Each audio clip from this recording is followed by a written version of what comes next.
इस पेड़ से मुझे थोड़ी आसानी हो रही है। मैंने काफी रास्ता इसके जरिए तय कर लिया है।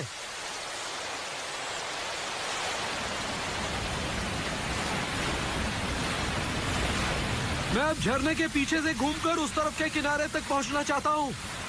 तो ठीक है, बढ़ता हूं उस तरफ। उस किनारे तक जाने का रास्ता आसान तो है, लेकिन वहां पहुंचना खतरनाक हो सकता है। मुझे इन गिरी हुई लकड़ियों से सावधान रहना होगा, क्योंकि जंगल की इन नदियों में गिरी हुई लकड़ियां बेहद खतरनाक होती हैं। मुझे पत्थरों के जितना हो सके करीब ही रहना होगा। ये देखिए इस तरफ। झरने के इतने करीब आवाज सुनाई नहीं देती। ऐसे में इशारों से काम लेना अच्छा रहता है।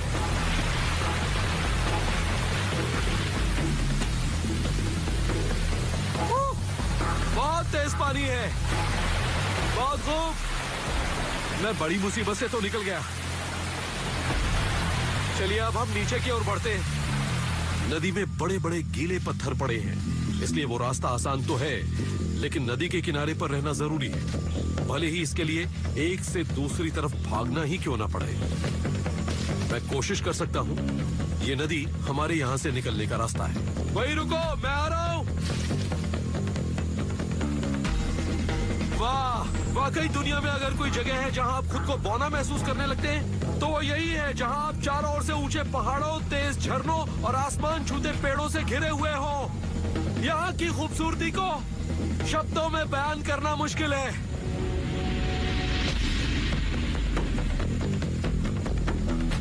घने बादलों की वजह से यहाँ खतरा और बढ़ गया है, और बारिश की वजह से यहाँ रोशनी भी कम आ रही है, क्योंकि वैसे ही जंगल की दुछत्ती काफी घनी है।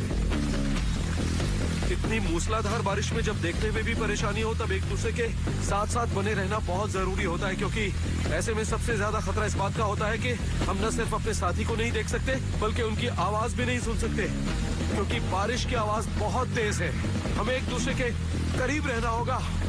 मैं जानता था कि यहाँ काफी बारिश होगी। यहाँ साल के 280 दिन भी बारिश हो सकती है, और ये हौसला तोड़ देती है। ये तो बहुत बड़ी मुसीबत है।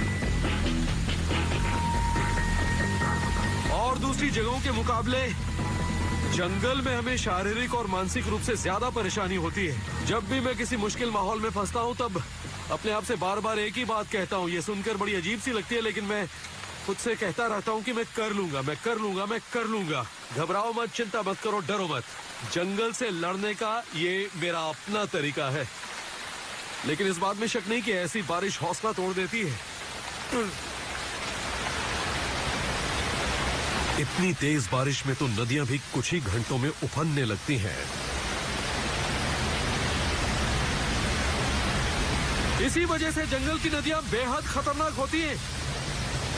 ये नदियां देखते ही देखते किसी मालगाड़ी जैसी बन जाती हैं, क्योंकि बारिश का पानी उनमें ही भरता जाता है, और तब उन्हें पार करना भी बहुत मुश्किल हो जाता है। अगर वो गिरी हुई लकड़ियां बह गई, तो अपने रास्ते में आने वाली किसी भी चीज को साथ में बहा कर ले जाती हैं। इस तरह से नीचे उतरते हैं। मैं अभी बोर्नियो के जंगलों से बाहर निकलने की कोशिश कर रहा हूँ। मैं गिरे हुए पेड़ के सहारे नीचे आया और मूसलाधार बारिश का सामना किया।